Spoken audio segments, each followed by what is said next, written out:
프롤로그.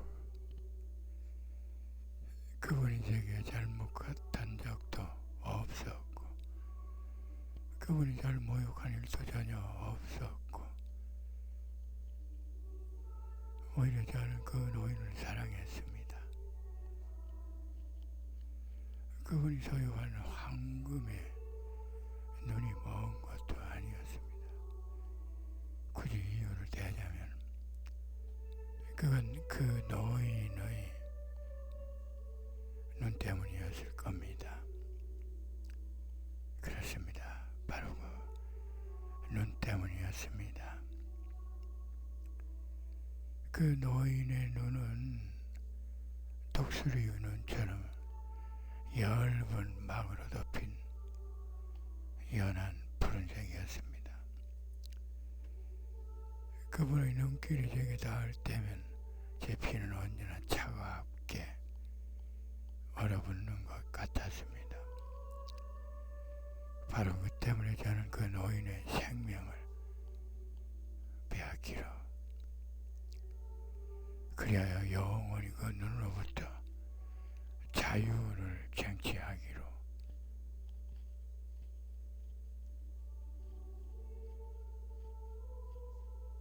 결심을 굳혔던 것입니다.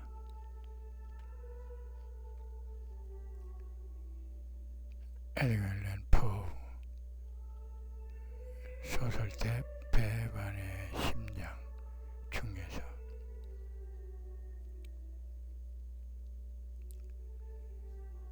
포의 단편 배반의 심정은 한 정신 이상자가 노인을 살해하고 경찰에 자백하는 짧은 단편이다.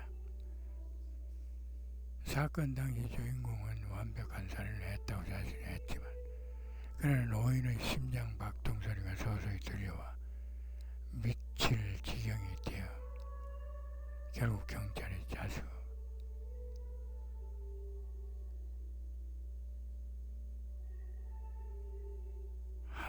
된다.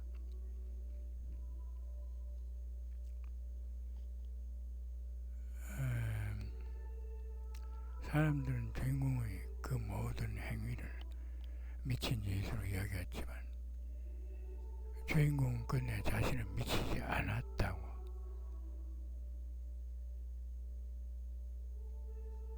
항변한다. 나를 열등한 족속으로 취급하는 노인의 눈을 감기는 정당 방위이지 결코 미친 짓이 아니다.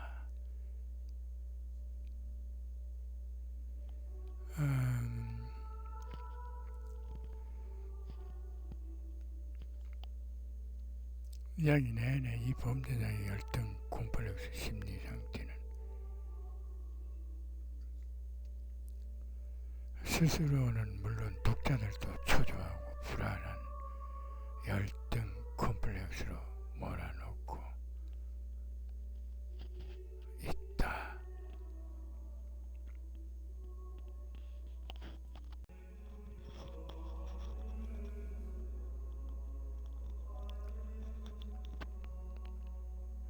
컨텐츠,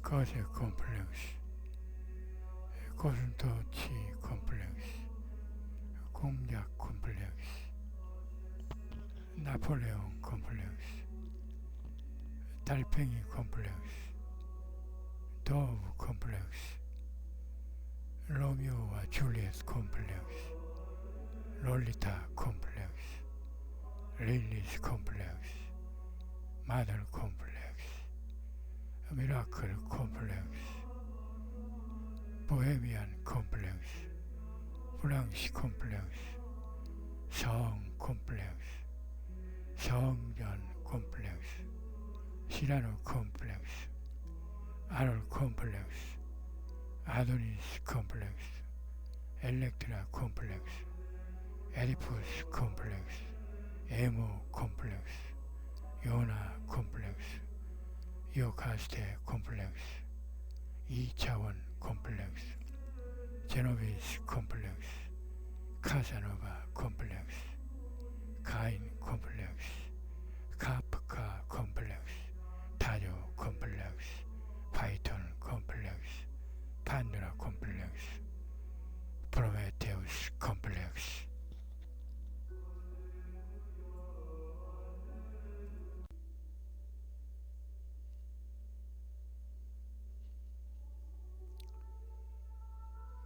거세 컴플렉스. 3살 전후에 남아는 음경의 자극이 가해지면 발단되는 희열을 자각하는데 그 기분 좋은 느낌을 주는 음경을 잃지 않을까 해서 불안해한다. 반면 여아는 음경이 없음을 깨닫고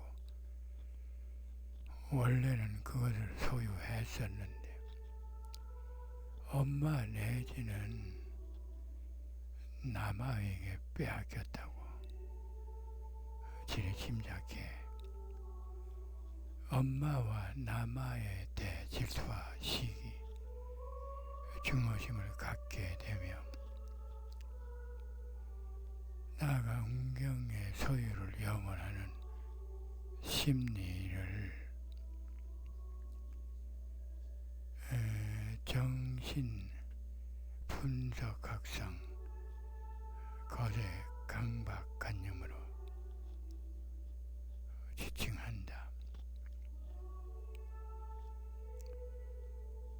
동물을 포함해 모든 생명의 자원 간의 교접은 불안과 불신의 심리 상태에서 행하는 거대 강박관념의 확인 과정이다. 곧 남자는 희열을 지킬 수 있는지 여자는 희열을 앗을 수 있는지 그 실체를 깨닫기 위한 실험이며 도전이다.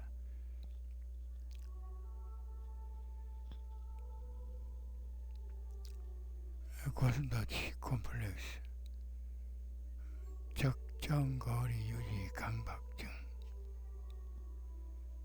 쇼펜하우어는 자신의 한 저서에서 인간은 누구나 인간관계의 불협화음인 고슴도치 콤플렉스가 있다고 정의했다. 그에 따르면 어린 고슴도치들은 서로의 친밀감을 높이기 위해 다가가지만 몇 번 상대의 가시에 찔려 상처를 입으면 각기 떨어져 적정의 거리를 유지한다고 한다. 인간도 성장기에 단체 생활을 하면서 대인관계의 원근법을 배우지만 그 과정에서 상처나 거부, 절망 등의 후유증을 안게 된다. 그 부정적 결과가 두려워 대인 기피증, 대인 공포증 등의 이상 심리를 지니게 되는데 그 현상을 고슴도치 콤플렉스로 지칭한다. 이 현상의 저간에는 특정 구성원 간의 따돌리지 않으면 비교 우위를 상실해 자신이 추락하는 것을 염려하는 인격 미숙자들의 자기방어 욕구가 자리한다.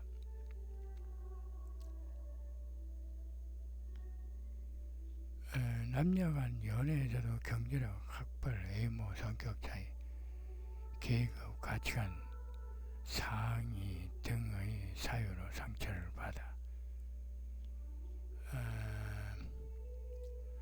연애 기피증에 빠지기도 한다.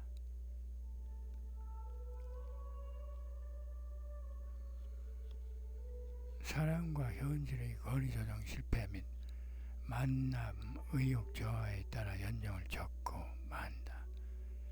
심한 경우 이성 혐오증 환자가 되어 코쿤에 박혀 평생 독신으로 살기도 한다.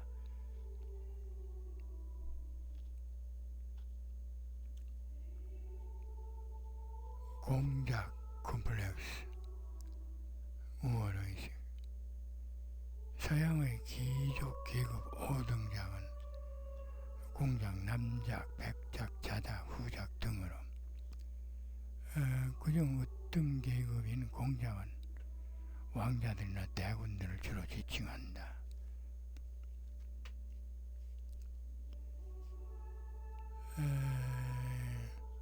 공작을 비롯한 이들 귀족들은 많이 우러러보는 그 중심에 서 있던 인물들이었기에 자연스레 우월감, 자만감, 교만의식이 팽배했다. 이 전 근대적 계급체에서 유래되어 민주공화제의 현대를 살면서도 자신을 우대 받아야 한다는 시대착오적 자만에 빠져 우쭐대는 사람이나 그 독불장군격 심리를 공작 콤플렉스로 지칭한다. 군주제의 유물인 계급 지상주의자들의 퇴행적 콤플렉스이다.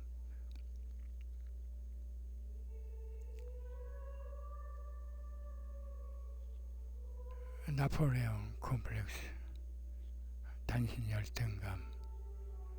나폴레옹처럼 자신의 작은 키나 왜소한 체구를 자책하며 열등감을 지니는 현상을 나폴레옹 콤플렉스로 지칭한다. 나폴레옹은 키가 1m 57cm였으며 얼굴은 야위였고 몸 전체가 부실했다. 그가 그런 볼품없는 왜소한 몸집으로 징기스칸과 더불어 동성하는 양대 영웅으로 추앙받은 것은 아이러니컬하게도 그 작은 몸집 덕분이었다. 작고 못생겼다고 성장기 때 주변인들로부터 받은 놀림이 자학과 열등감을 불러왔지만 나폴레옹은 성인이 되어서는 오히려 그 열등감을 역지사지로 활용해 몸과 마음을 부단히 갈고 닦아 종의 인생의 승리자로 우뚝 섰다. 내 사전에 불가능은 없다. 그 보잘것없는 신체를 지닌 열등감 투성이의 인간이 프랑스를 정복하고 유럽을 정복한 인류사 최고의 영웅이 되는 것을 보면서 인간의 삶의 품격은 잘생긴 외모가 아니라 신념, 통찰력, 세계관 등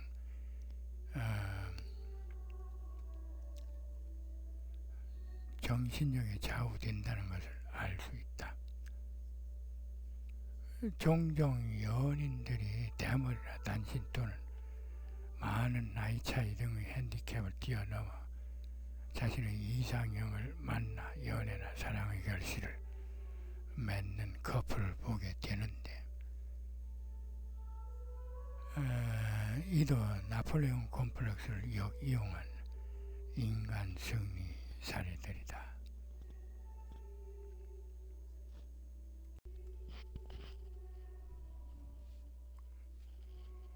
달팽이 콤플렉스, 은둔자. 불안과 두려움에 휩싸여 늘상 방에만 틀어박혀 있는 사람과 그 현상을 달팽이 콤플렉스로 지칭한다.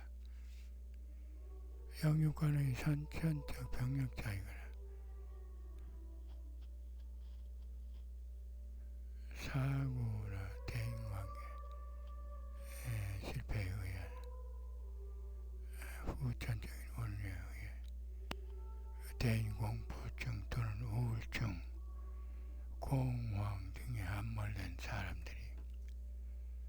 이 현상으로 달팽이처럼 자신만의 고kum에서 숨어 지낸다.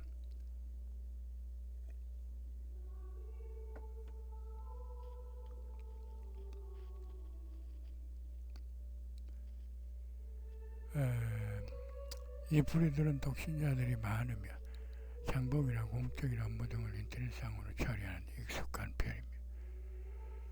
심지어 섹스도 채팅, 동영상 등 디지털 시스템으로 해결한다.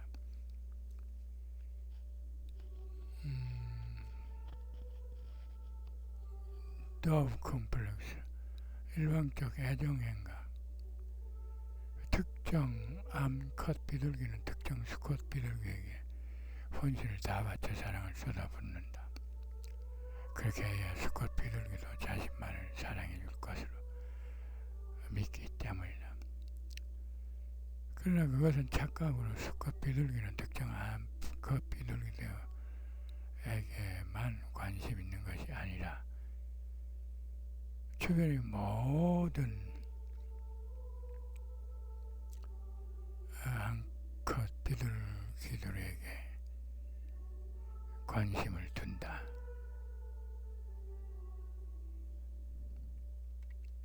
결국 특정 암컷 비둘기는 그 냉혹한 사실을 뒤늦게 깨닫고 상실감, 우울, 절망감을 안게 되는데 그 탓에 수컷 비둘기보다 일찍 절명한다.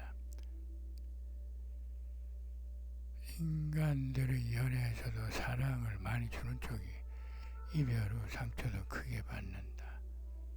그 현상을 도브 컴플렉스로 지칭한다. 로미오와 줄리엣 컴플렉스. 타의적 반대 노이로제. 섹스피어 원작의 4대 비극 중 하나인 로미오와 줄리엣은 각기 가문의 반대에 부딪혀 사랑을 이루지 못하는 비련의 청춘 남녀 이야기이다.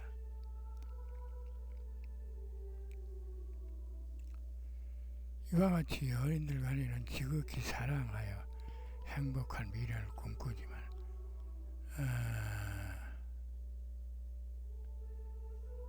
각기 집안 부모나 빈부, 정기, 재물 등의 불균형으로 인해 극심한 반대에 부딪혀 헤어지고 많은 커플이나 그 현상을 로미오와 줄리엣 컴플렉스로 지칭한다.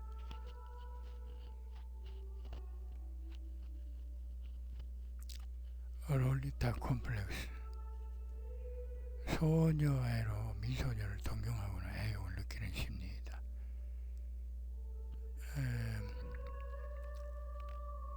블라디미르 나보코프의 소설 롤리타의 12살짜리 주인공 소녀 롤리타에서 파생된 말로 롤이나 로리콘, 롤리타 패션 등으로 지칭하기도 한다. 소설 속의 남자 주인공 험퍼트가 어린 소녀 돌로레스에게 나타내는 집요한 소녀애에서 유래되었다. 롤리타 컴플렉스라는 단어는 러셀 트레이너의 저서 롤리타 컴플렉스에서 유래하는데 이는 소녀가 어른의 관심을 끌기 위해 애교나 유혹 등의 행위를 하는 것을 의미한다. 그러나 심리학계에서는 러셀 트레이너를 제야로 폄하해 롤리타 컴플렉스라는 말과 논리를 공인하지 않으며 원전에서 파생된 의미에 따라 로리콘으로 지칭한다.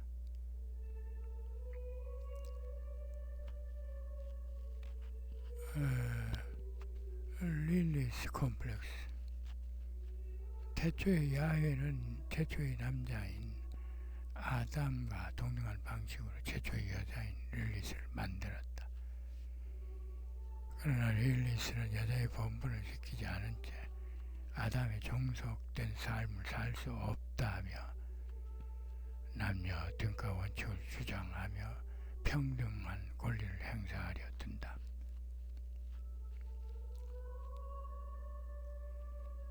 그러나 아담은 자신의 후대들을 잘 낳아 기르고 또 모든 면에서 자신에게 복종하는 여자를 원하였기에 릴리스의 주장을 묵살하는데, 이에 실망한 릴리스는 에덴 동산에서 탈출한다.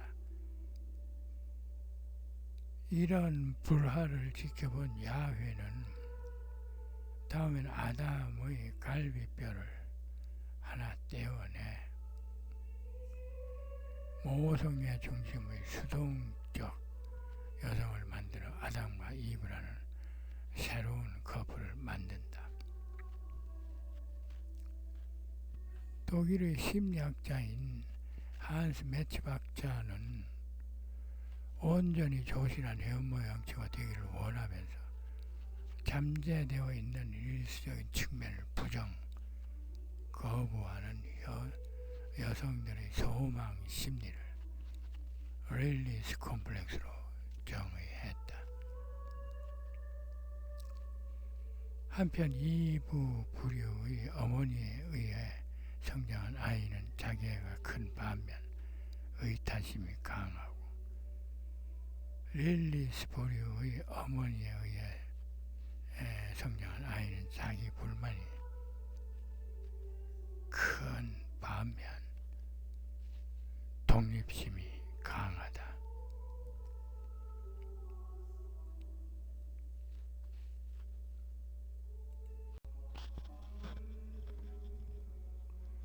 마더 콤플렉스, 마마보이.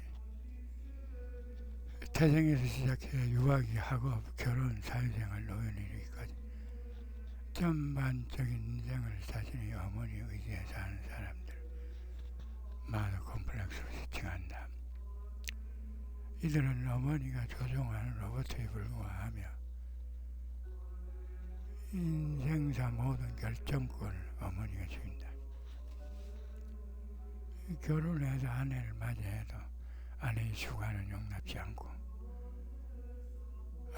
오직 아내의 어머니와 또는 절대 복종을 강요한다.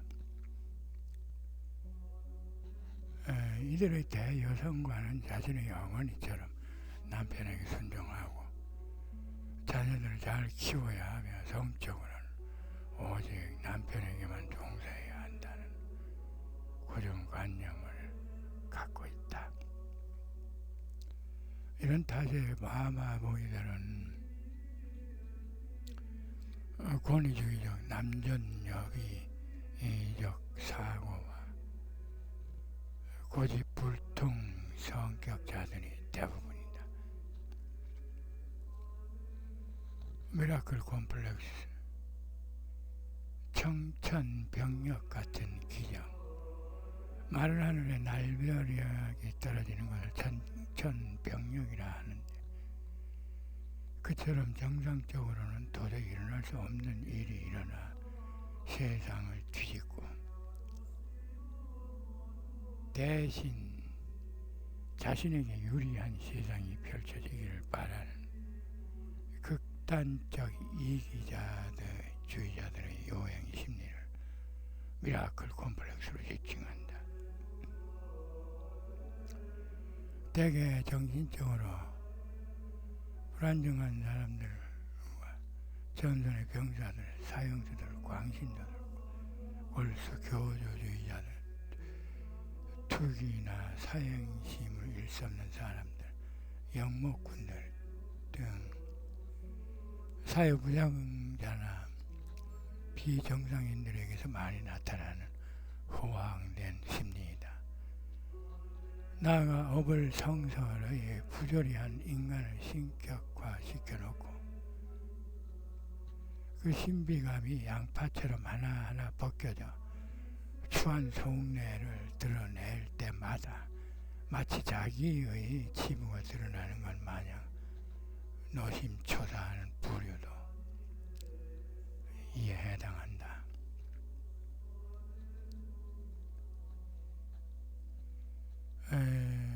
보헤미안 컴플렉스, 극단적 자유지상주의.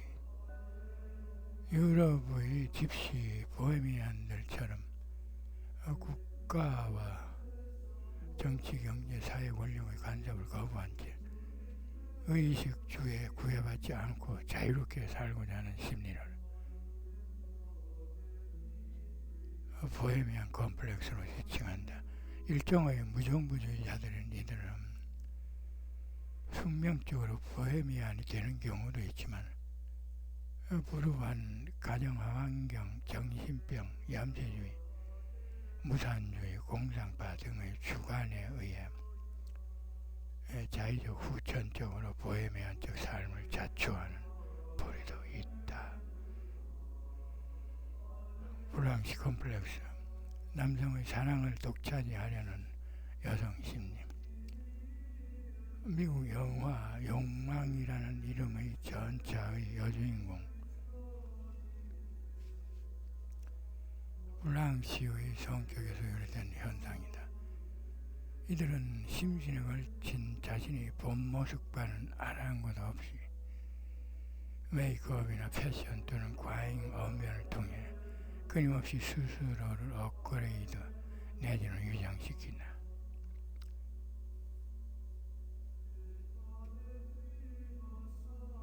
마음에 드는 남성이 나타나 삼각관계라도 조성되면 자신의 단점은 무시하고 다른 여성의 장점은 비하하면서 저돌적으로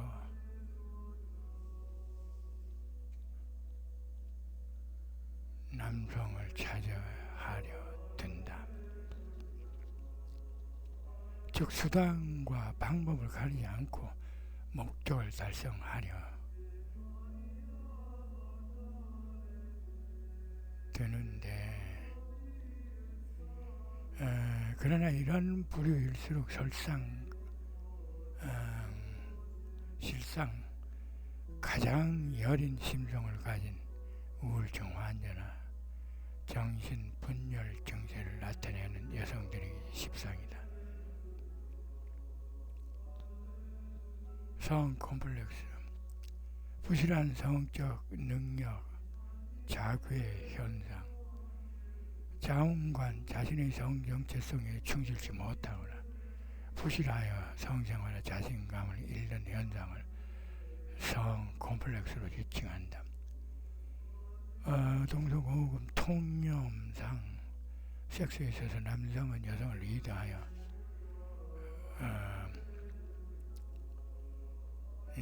전이 진행 클라이막스 안정까지 강력하고도 매끄럽게 진행해야 하고 여성은 부드럽고도 리드미컬하게 남성의 리드에 순종해야 한다고 여긴다. 그런데 이런 통념에 반해 발기부전, 조로, 기력, 미진 등으로 남성 역할을 못한다거나 남성보다 오히려 더 적극적인 리더십을 발휘하는 림프매니아 또는 섹스 공포증, 임신 공포증에 함몰되어 여성 역할을 제대로 못한다거나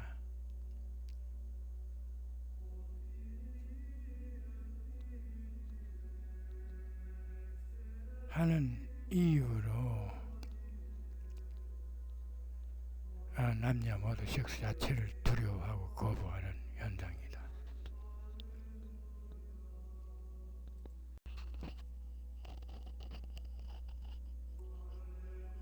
성전 컴플렉스, 표리 무동한 이중인격. 종교인들 중에서 겉으로는 독실한 신앙인인 척 하면서 사실 교회 내의 파벌과 이권, 성욕 해소 등의 혈안이 되어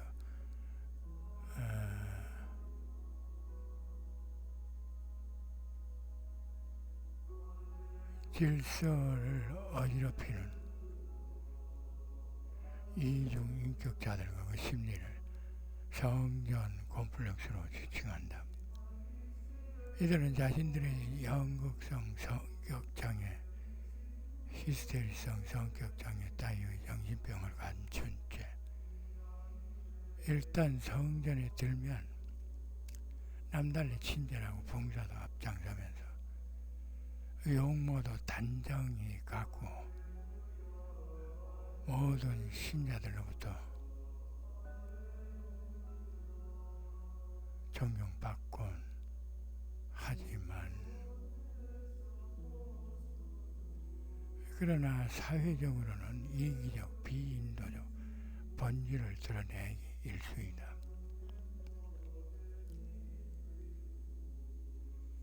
이와 마찬가지로 사회생활을 하면서 유독 착한 척, 모범적인 척 연출된 삶을 살면서 기질 수면 하에서는 멀찌감치 근권력의 혈안이 되거나 예쁘장한 소녀나 유부녀의 눈독 들이는 등 이기주의와 부동을 일삼는 이중 인격자들도 성전 콤플렉스 환자들이다.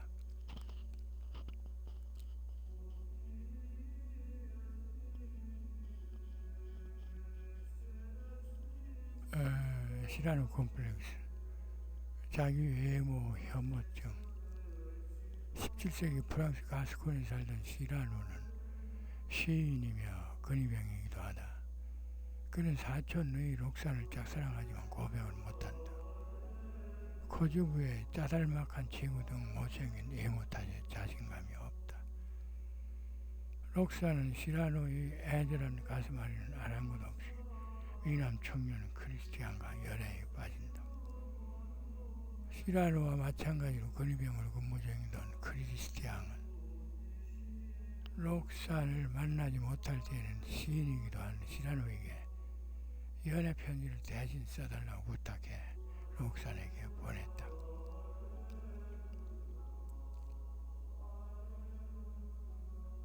유려한 문장가로 소문이 자자하던 시라노였기에 그 연서는 구구절절 록산의 심금을 울렸고 그 덕분에 크리스티안과 록산의 관계는 나날이 돈독해진다.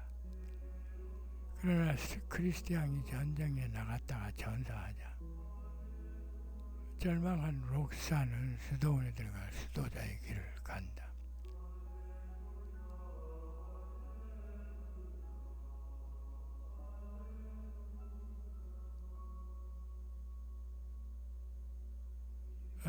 시라노는 가끔 록산에게로 가서 그녀를 위로하다가 마침내 연애편지 진짜 필자는 자신이라고 고백하면서 널 진정으로 사랑했다고 고백한다. 그러나 모든 것은 때가 있어 좋은 시기는 이미 다 지나갔고 이와 같이 자신의 외모나 능력을 불신하고 실망해 자신감, 자긍심 등의 주체의식을 잃고 지각 없는 행동을 해 자멸하는 현상이나 자학 심리를 시라노 콤플렉스로 지칭한다. 시스터 콤플렉스.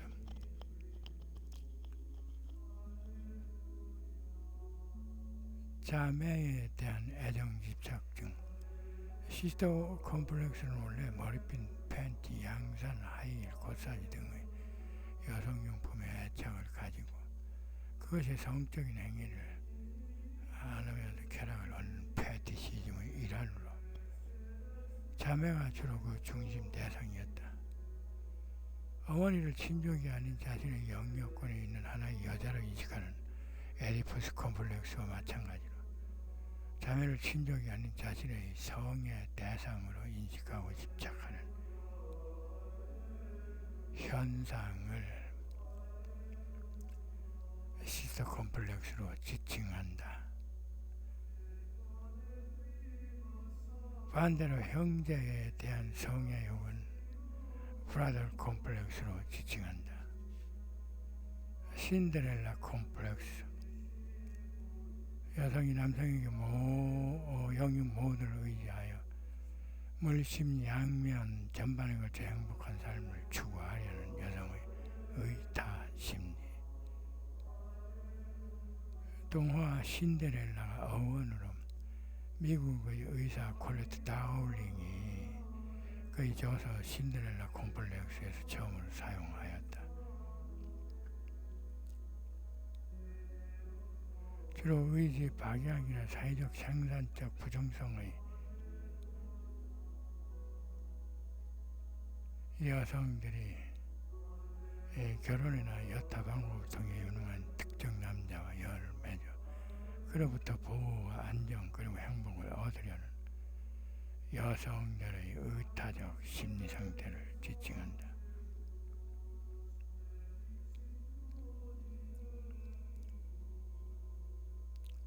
아도니스 컴플렉스. 남성들의 비정상적 미남 선호 사상 또는 열혈, 남아, 맹종, 외모 강박증이다. 힐랍 신화의 아프로디테의 연인이었던 절세의 미소년 아도니스는 지하의 여왕 페르세포네와도 미래를 나눈다.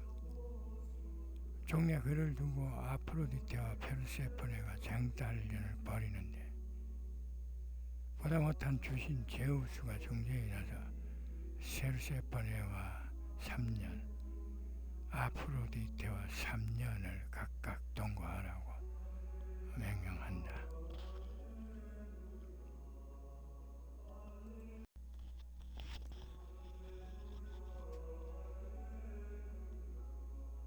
종래 아도니스는 호세 비친 자들이 준수한 외모의 여자들처럼 반해 그 품에 안기려 물에 뛰어들어 죽는다.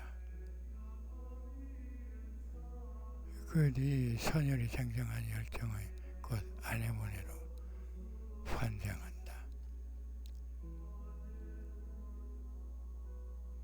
이런 아도니스 신화에서 비롯된 이 현상은 아도니스처럼 자신의 처지와 무관하게 잘생기고 강건한 남성성을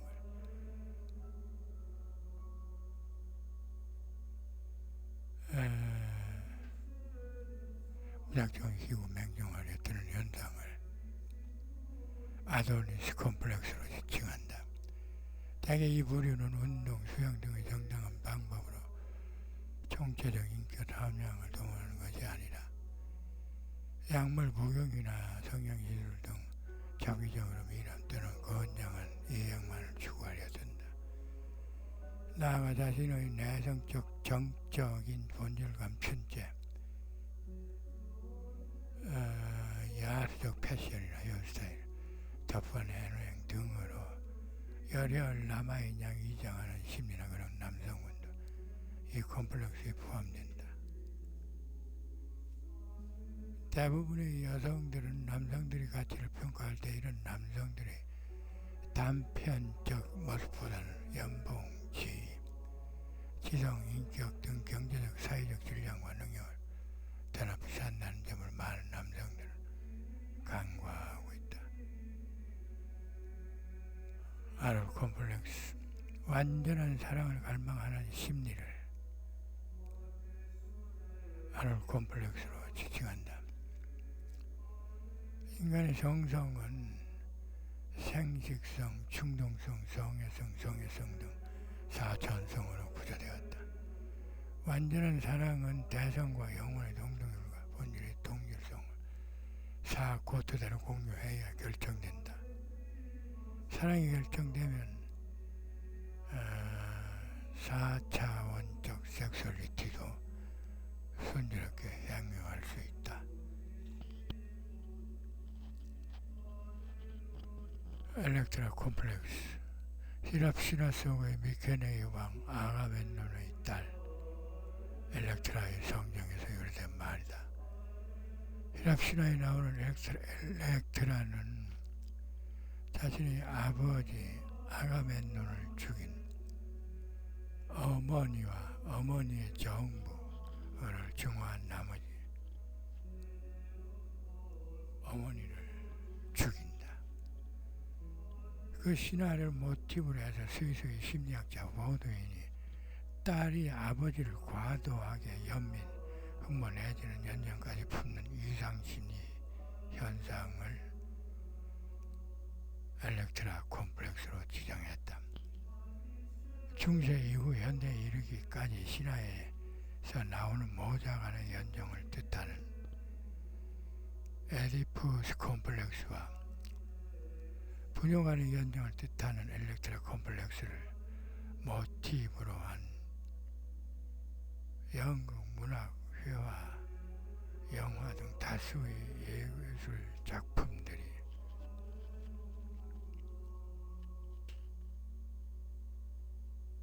만들어졌다. 실제로 이 음악이 짝이 없는 건단의 커플들이 고금동서 세계 도처의 수면 하에서 다수 존재했으며 그로 인한 임신, 이혼, 낙태 등 파행이 수시로 발생되었고 현재 들어서도 끊임없이 암암리에 지속되면서 사회적 도덕적 부작용을 낳고 있는 실정이다. 에디푸스 컴플렉스. 오스트리아의 정신과 의사인 지금은 프로이드가 사용한 용어로 그리스의 에디푸스 신화가 모티브이다. 테베의 왕 라이오스와 왕비 야코스테의 아들로 태어난 에디푸스는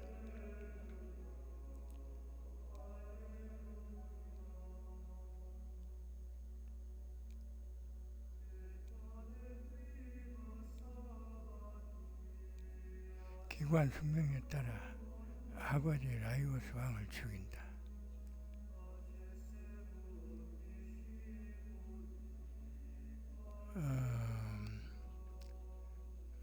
또한 스핑크스의 시험에서도 벗어난 그는 왕자에 오른다.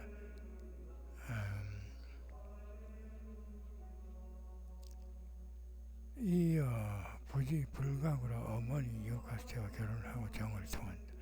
뒤에 그 실상을 알게 되니 이오카스테와 에디푸스는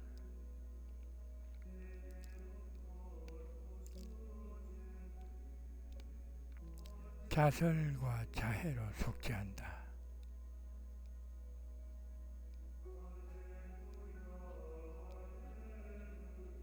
이와 같이 엄마와 아들 간의 연정이나 통정을 에디푸스 콤플렉스로 지칭하는데 프로이드는 남자아이의 어머니를 차지하려는 욕구가 남근기에 성립되며 아버지를 경쟁자로 의식하게 된다고 했다. 한편 신프로이드 학파의 이 프롬은 에디푸스 콤플렉스는 상대적으로 부친의 권위가 미약한 사회에서 나타난다고 했다. 문화 인류학을 연구한 말리노프스키에 의하면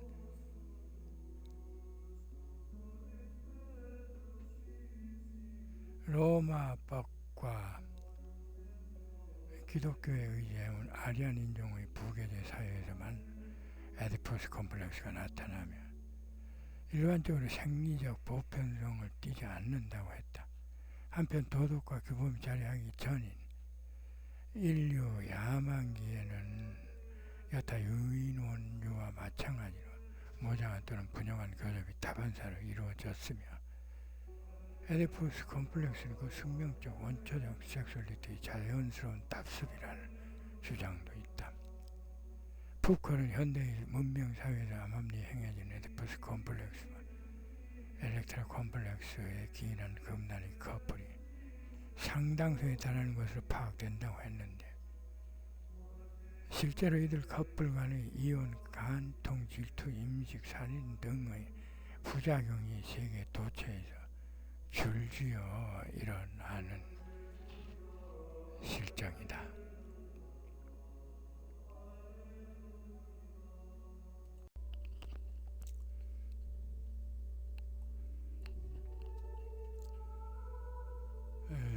애모에 대한 열등감. 통념상 남자는 큰 키에 우람한 근육의 신체를, 여성은 큰 키의 작은 얼굴에 가녀린 몸매를 지녀야 최고의 애모로 인정한다.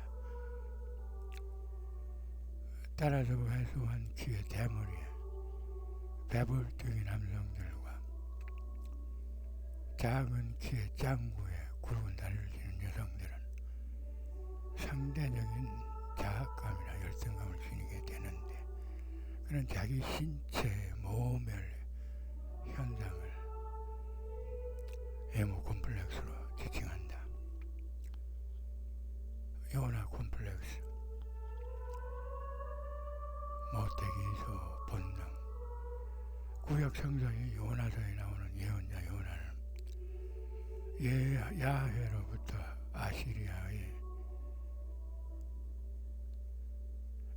니누에로 가서 그간의 죄에 대해 회개하지 않으면 하느님의 엄중한 심판이 곧 닥치리라.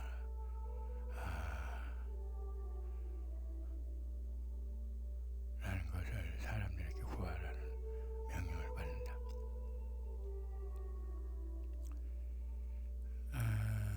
그러나 요나는 야훼의 명령과 배치되는 니느웨의 반대 방향으로 간다. 그렇게 반대로 배를 타고 가다가 풍랑을 만나 난파당한 뒤 요나는 고래의 밥이 된다. 그제서야 뉘우침과 구원의 기도를 하나님께 간구하여 요나는 고래 뱃속에서 살아나온다. 그는 의외로 마치 엄마 뱃속같이 평온한 고래 뱃속에서 비로소 깨달은 자신에 대한 하느님의 무한한 사랑을 새삼 인식하고 그분이 내리신 명령을 수행하기 위해 그 길로 니느웨로 가서 사람들에게 죄에 대해 뉘우침을 열성을 다해 설파한다.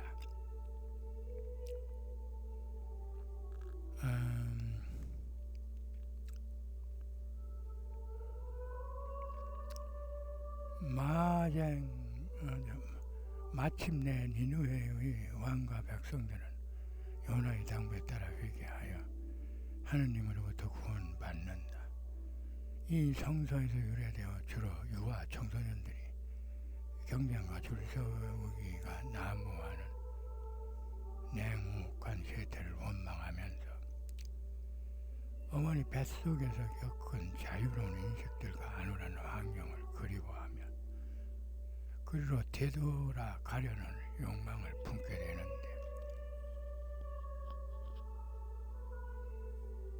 그 심리를 요나 콤플렉스로 지칭한다. 요카스테 콤플렉스. 스위스의 심리 분석학자 레몽드 소시누가 창발한 용어로 모장한 통증을 가리킨다. 요카스테 콤플렉스의 유래는 히랍신화의 테베의 요카스테 왕비가 남편 라이오스 왕의 비극에서 비롯되었다. 요카스테 왕비는 남편 라이오스 왕의 잦은 바람기와 무엇보다도 아들 에디푸스를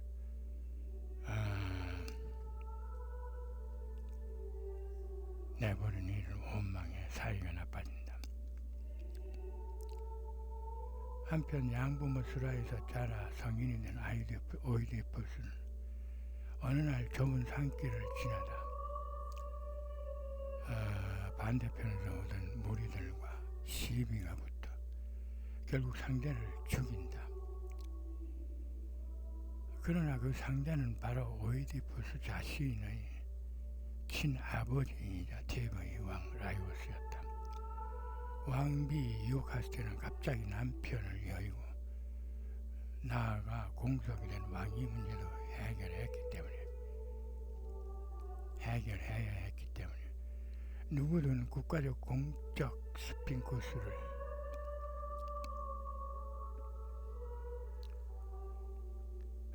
쓰러뜨리는 사내와 결혼하고 자기 왕으로 삼겠다고 공표했다.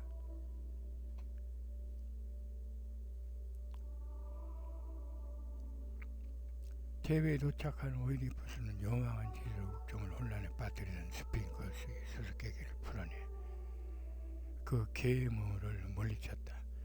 이 요카스테는 약속한 대로 오이디푸스가 자신의 아들인 줄 모른 채 그와 결혼한 뒤 왕위도 하사하고 4명의 자녀들도 낳는다.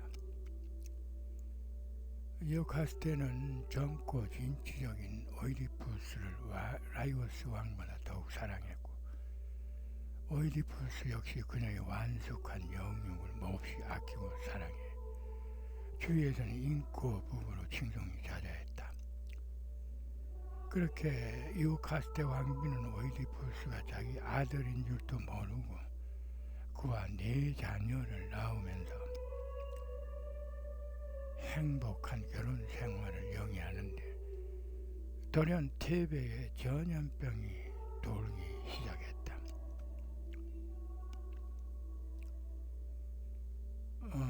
오이디푸스 왕은 방책으로 유카스테 왕비의 남동생인 처남 크레온에게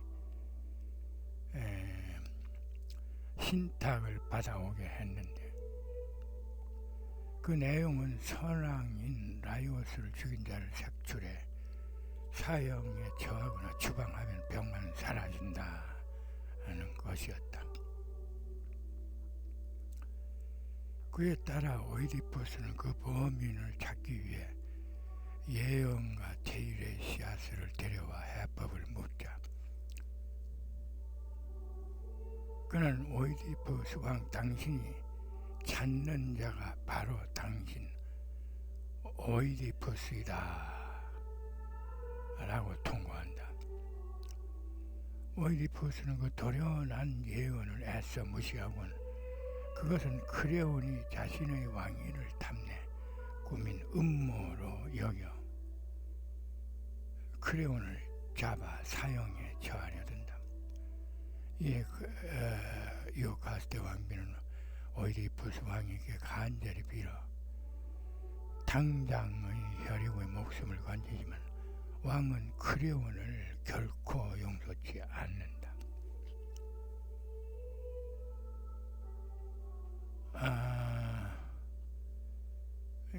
이에 앙심을 품은 크레온은 오이디푸스와 유카스테가 모자 관계임을 알고 있었기에 이를 폭로해 오이디푸스의 운명을 바꾸려 든다. 유카스테는 아들 오이디푸스와의 근친 상간의 진실이 밝혀지면 쏟아질 질타와 모욕이 두려워 오이디푸스에게 더 이상 크레온 사건을 파헤치지 말 것을 부탁하곤 동생도 자제시켰다. 그 와중에 오이디푸스 왕은 자신과 유카스테 왕비가 기실 모자 관계임을 알아채고 유카스테 왕비의 사실 여부를 매섭게 추궁한다. 궁지에 몰린 유카스테는 아들이자 남편인 오이디푸스를 낳았고 그 오이디푸스의 아이들을 낳았던 정든 침대에서 구슬피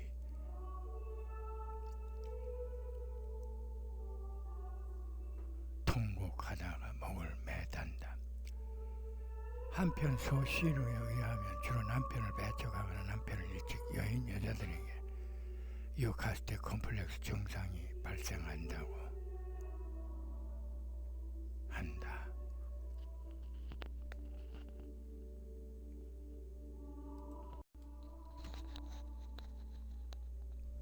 이차원 콤플렉스 2차원 세계에서 상업적 예술적 목적으로 묘사된 가상의 캐릭터를 성의 대상으로 삼는 심리를 2차원 콤플렉스로 지칭한다. 3D 게임 캐릭터에게 성적 끌림을 느끼는 경우도 있지만 이를 3차원 콤플렉스로 일컫지는 않으며 2D, 3D 등 가상의 모든 캐릭터들에게 성의를 느끼는 감정을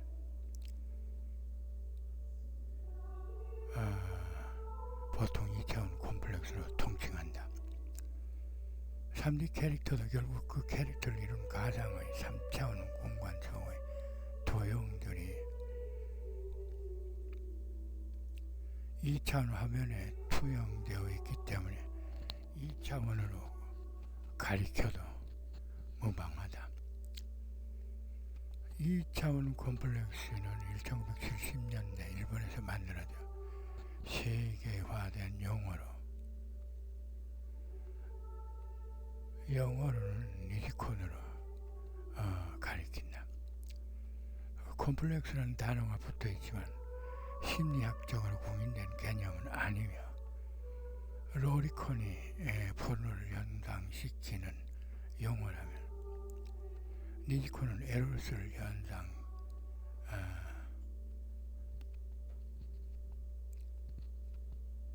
시킨다. 제노비스 컴플렉스, 개인 방임 현상. 1964년 미국 뉴욕 퀸즈에서 키티 제노비스라는 여성이 노동 강도를 만나 살해당한다.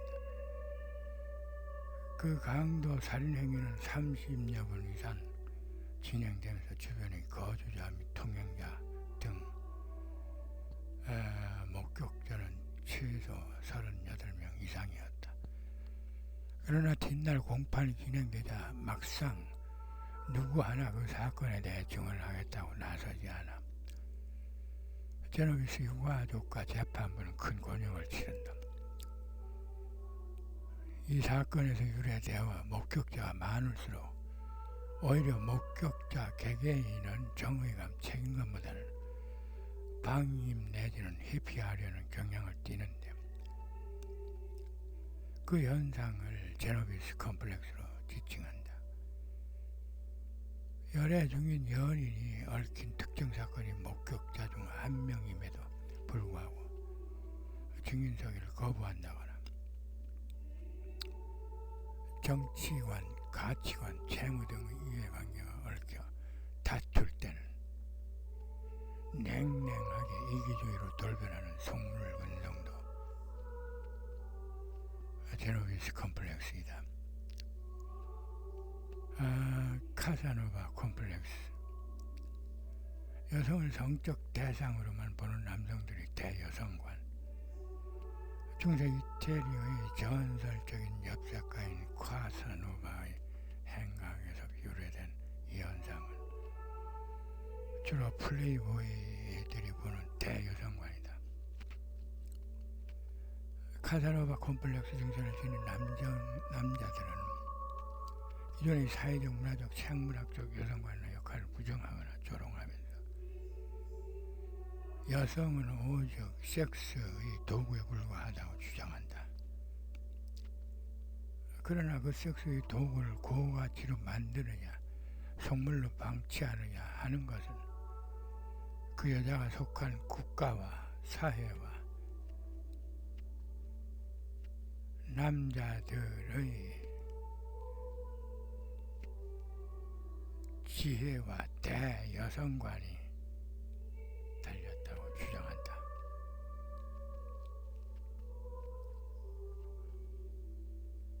카인 콤플렉스. 부모 사랑 독차지 욕구.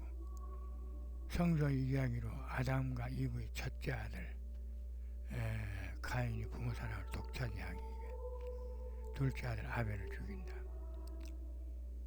자신이 짓는 농사의 결실보다는 아벨의 목장이 더 큰 결실을 거둬 부모를 만족시켜주고 더불어 하느님의 제단에서도 자신의 곡식보다는 아벨의 양을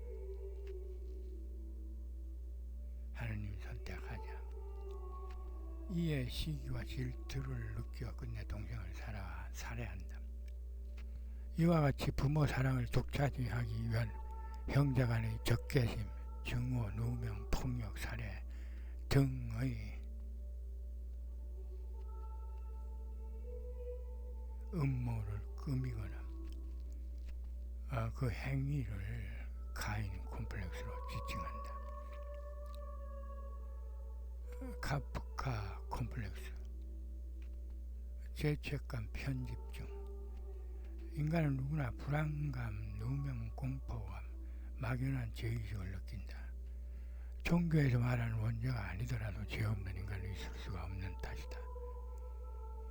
그런데 이런 죄의식에 과잉 반응하여 길거리에 휴지를 버렸다거나 본의 아니게 거짓말을 했다거나 출장비 과잉 계상 등의 비교적 사소한 규칙 위반에도 마치 자신만이 대죄를 지은 죄인인 양 유독 불안해하고 긴장하고 속죄하며 자학하는 이상 심리를 카플라 콤플렉스로 지칭한다.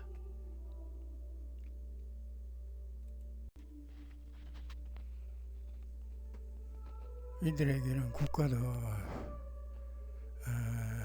정치도 사회도 민족도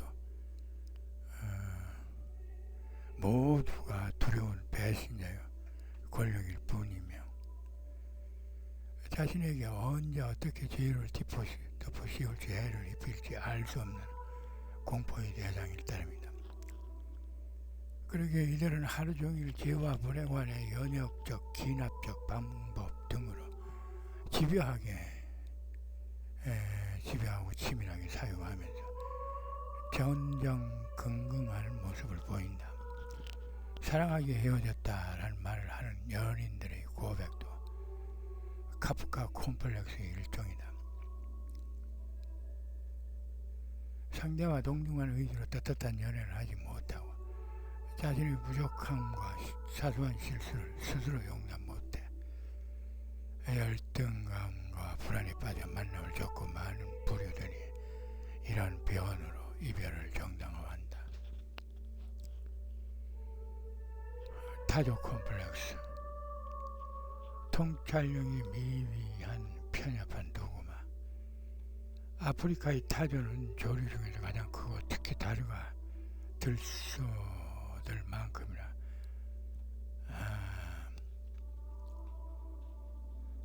강력한 힘을 발휘하는 맹수이다.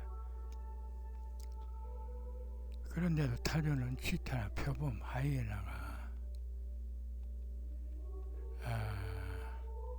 나타나 공격해오면 날카로운 부리와 다리를 사용해 맞서거나 퇴치하지 않고 도망치기 바쁘다고 한다.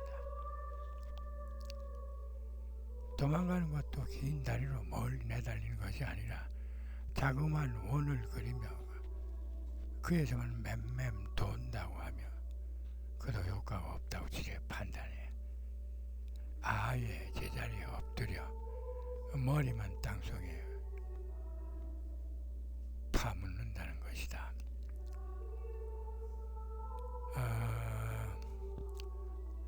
이와 같이 세상사 모든 일을 편협한 자기 관점에서만 바라보고 판단하고 대응책을 세우는 소화병적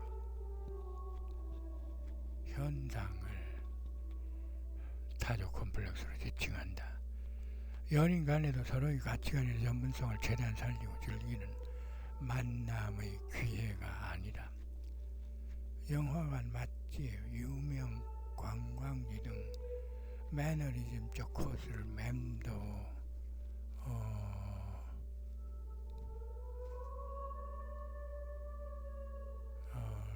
되는데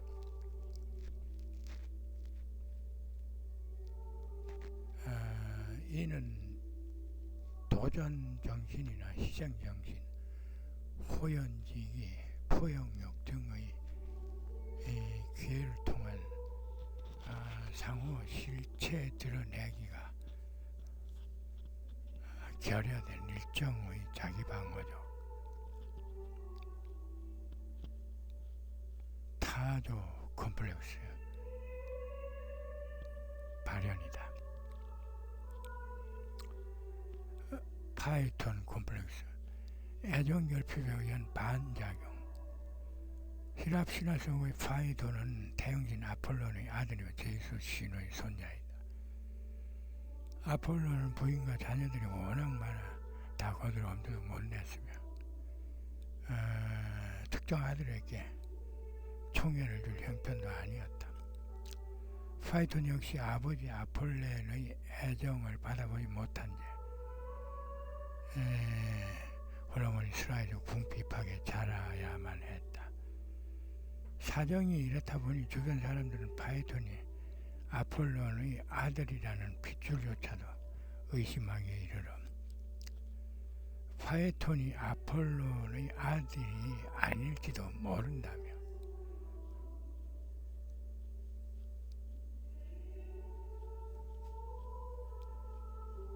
수군거렸다. 이런 실상의 울분을 싸우면서 자란 파이톤을 성장 후 부친인 아폴로는 찾아가 아버지께서 세상을 살피러 다니실 때 사용하시는 전용 마차인 태양마차를 타게 해달라고 간청한다. 그리하여 자신이 당신이 진짜 아들이라는 사실을 세상에 널리 알리고 싶었던 것이다. 아폴로는 애비 역할을 다하지 못한 데 대한 미안한 마음에 아들에게 마차를 내줬다. 파이터는 태양마차를 타고 큰 땅 큰 바다를 종횡무진 내달리며 자신이 태양신 아폴로의 아들임을 과시했다. 그러나 파이톤의 마차를 운전하는 기술은 미약한 데 반해 혈기왕성한 패기와 과시욕이 앞서다 보니 가는 곳마다 사고가 일어났다. 아프리카에서는 마차 전복 사고로 불을 내 초목을 모두 태워 결국 땅은 사막이 되었고 사람들은 새까맣게 그을려 검둥이가 뛰고 뛰는 등 파이톤이 곳곳에서 일으키는 사고의 부작용과 피해가 실로 막대했다. 이런 경고망동을 보다 못한 제우스는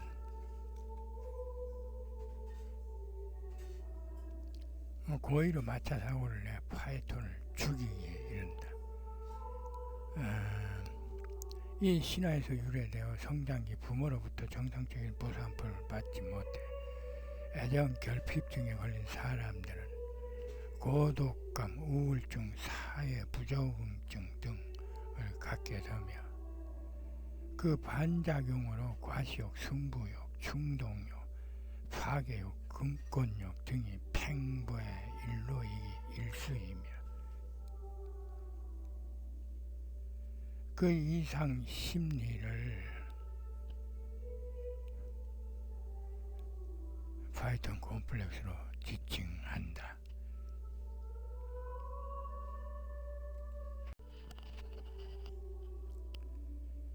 판도라 콤플렉스, 과잉 호기심 편집증. 히랍 신화의 판도라 이상자에서 유래된 현상으로 지나친 호기심으로 화를 부르는 현상을 판도라 콤플렉스로 지칭한다. 제우스 신은 요정 판도라에게 가진 죄악을 다 모아놓은 상자를 건네주면서 그것을 가지고 세상에 내려가라고 명령한다. 도중에 절대로 열아 보아서는 안 된다고 신신당부하면서 그러나 상자 속이 궁금했던 판도라는 끝내 상자를 열었고 그 순간 세상은 온통 죄악으로 물들었다고 한다.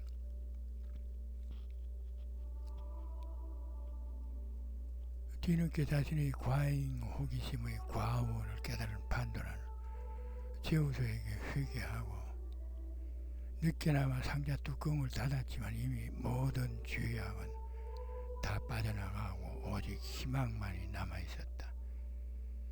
그렇게 하여 세상 사람들은 죄악의 바다에서 처연하게 살 운명에 처해졌지만 다행인 것은 늦게나마 판도라의 회개 덕분에 마치 구원의 나무 조각인 양 희망만은 꼭 끌어안고 살 수 있게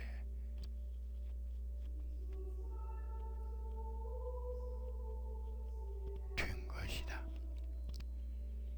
남의 집 사정, 남의 개인사, 남의 점수, 남의 경제력, 남의 기술, 비전공 분야의 메커니즘 등에 지나치게 호기심을 갖거나 제 눈에 들포는 안 보고 남의 눈 티만 보려 되는 치모멱자 독단주의자들이 주로 이 증후군 환자들이다. 연애를 하면서 상대의 심정보다는 지닌 배경에 대해 샅샅이 알아내려 드는 남녀도 판도라 콤플렉스 보유자들이다. 프로메테우스 콤플렉스, 지식 공유 욕망. 히랍 신화의 지혜의 신 프로메테우스는 인간을 창조한 신답게 인간애가 유별났다.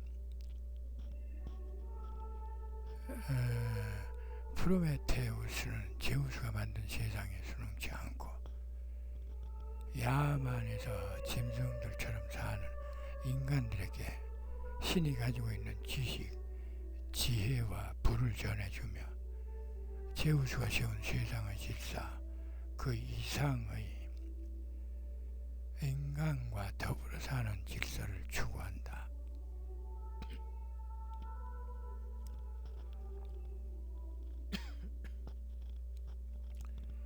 이에 제우스 신은 자신이 정한 신의 규범을 거역하며 허락 없이 인간에게 지혜와 부를 무단 전파한 죄를 범한 프로메테우스에게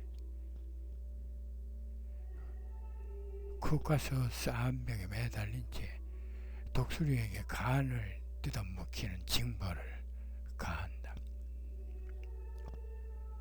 이 신화 속 프로메테우스는 일간 신의 역사를 참견하는 일이 되지 않을까 두려움을 느끼면서도 인간들의 비참한 삶의 실상을 그냥 방치할 수는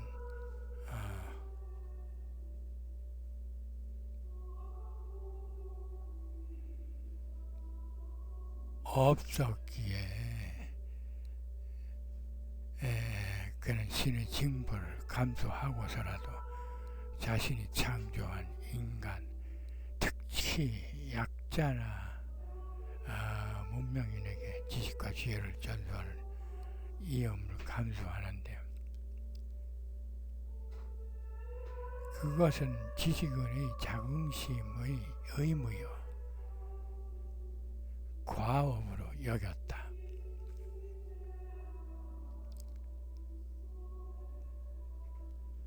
이처럼 인간 누구나 평등한 질서 속에서 보다 나은 삶을 살기를 갈망하는 강박관념을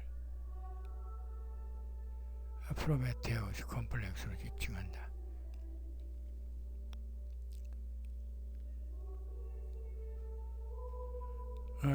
프로메테우스 콤플렉스의 몇몇 상징적 의미는 저항은 억압적이고 권위적인 힘으로부터 권리를 지켜내기 위해 맞서는 정신이다. 다른 상징적 의미는 휴머니즘, 자신이 창조한 인간의 행복을 실현하기 위해 자신보다 높은 신, 최고의 신인 제우스에 맞서는 모험을 강요한다. 또 다른 상징적 의미는 지식과 문명으로, 그 상징의 키는 불이다. 불은 인간의 성장과 발전을 위해 없어서는 안 되는 중요한 도구이다. 인간이 불을 이용할 수 있게 된 것은 야만에서 벗어나 지식을 습득하고 문명으로 향한다는 의미를 지닌다. 사르트르는 자신의 저서 지식인을 위한 변명에서 지식인을 자신과 무관한 일에 쓸데없이 참견하는 사람으로 정의했다. 지식인의 전형이라 할 수 있는 프로메테우스 콤플렉스도 긍정적 측면과 부정적 측면 등 양가성을 지니는데, 처음에는 순수한 의도로 신의 권위와 제지를 감수하며 인간들의 삶을 향상시키는 지식 전수를 호의적으로 베풀지만, 그 지식이 올바로 사용되지 않았을 때는 자칫 선의를 구속하는 불행으로 이어질 수도 있다.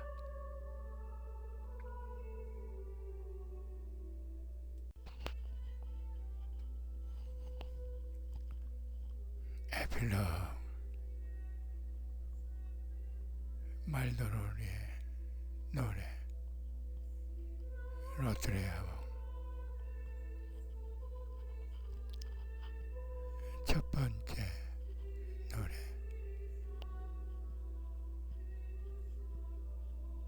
1. 독자는 자기가 읽을 내용처럼 대담하고 또 일승사나워져 음산하고 독으로 가득 찬 이 작품의 황폐한 늪 가운데서 자기 길을 찾아내기 바란다. 독자가 엄격한 논리와 자기의 의혹에 버금가는 정신적 긴장감으로 독서에 임하지 않는다면 이 책의 죽음의 발사는 물이 설탕을 적시듯 독자의 영혼을 적셔줄 것이다.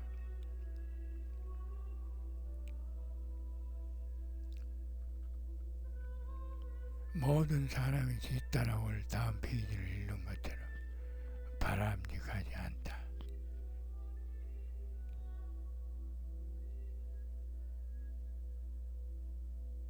다만 몇몇 사람만이 이 씁쓸한 열매를 위험없이 맛볼 수 있을 것이다.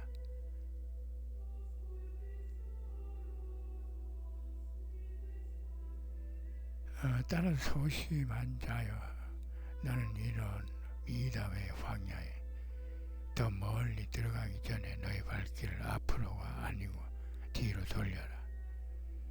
내가 네게 말하는 것을 잘 들어라. 너의 발길을 앞으로에서 뒤로 돌려라. 어머니 얼굴의 엄숙한 응시에서 공손하게 돌아서는 아들의 눈처럼, 혹은 그보다도 추위에 떠는 학들의 까마득히 날아오르는 각도처럼, 겨울 동안 깊은 명상에 잠겼던 학들은 폭풍우를 예고하는 이상하고 세찬 바람이 갑자기 이는 수평선의 한 결정된 지점을 향해 모든 돛을 팽팽히 세우고 정적을 가리며 힘차게 날아간다. 폭풍우의 전조를 보자 홀로 선두에 나서는 가장 늙은 학은 사려 깊은 사람처럼 머리를 흔들고 아울러 부딪히는 소리를 내는 주둥이를 저으며 만족하지 않는다. 학의 3대에 해당되는 털빠진 그의 늙은 목은 점점 가까워오는 뇌우를 예측하는 성난 파동으로 움직인다. 경험을 간직한 눈으로 냉정하게 여러 번 사방을 살펴본 뒤 신중하게 그 첫 번째 학은 공동의 적을 물리치기 위해 우울한 파수꾼의 조심스러운 함성을 지르며 기하학적 형상의 정점을 노련한 선장처럼 우연이나 자연으로 바꾼다.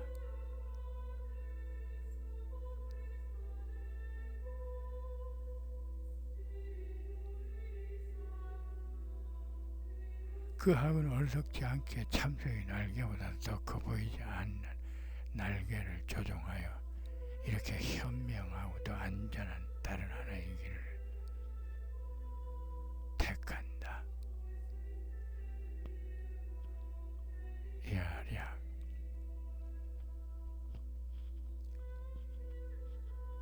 컴플렉스의 상징 로트레아몽, 반항 콤플렉스의 아이콘 로트레아몽은 우루과이 몬테비데오에서 주 우루과이 프랑스 영사의 아들로 태어났다.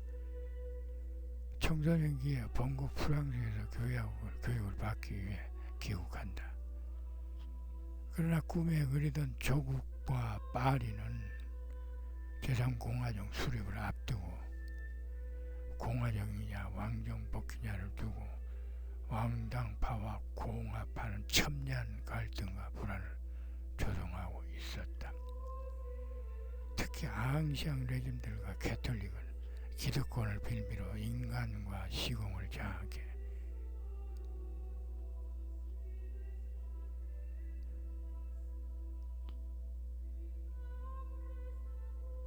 무능력한 무기물로 만들고 있었다. 작가의 꿈을 안고 있던 로트레아몽은 이런 조국과 파리와 기득권의 실망에 대학을 중퇴하고 싸구려 여인숙을 전전하며 반국가 반캐톨릭 반시공의 저항시 창작에 몰두하는데, 그것은 그 타고난 반군을 기질을 기반한 반항 콤플렉스의 발현이기도 했다. 1868년 발표된 로트레아몽의 산문이지. 말도로의 노래는 신과 기득권을 거역하는 반항 콤플렉스의 결정판으로 그 식구들의 흉포함은 왜곡된 인간 조건에 대한 반항이었지만 신성 모독에 맞닿은 모의였다. 가스통 바실라르에 따르면 로트레아몽은 공간뿐 아니라 시간을 잡아먹는 시인이며 공격성과 반항으로 청춘을 표현하는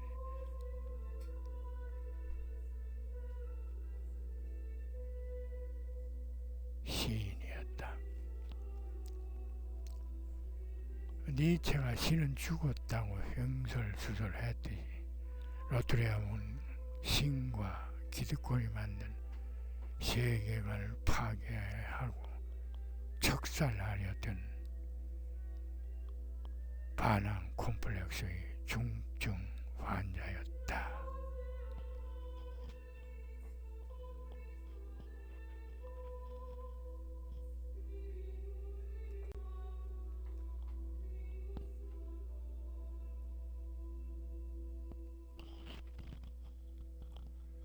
컴플렉스, 호모 사피엔스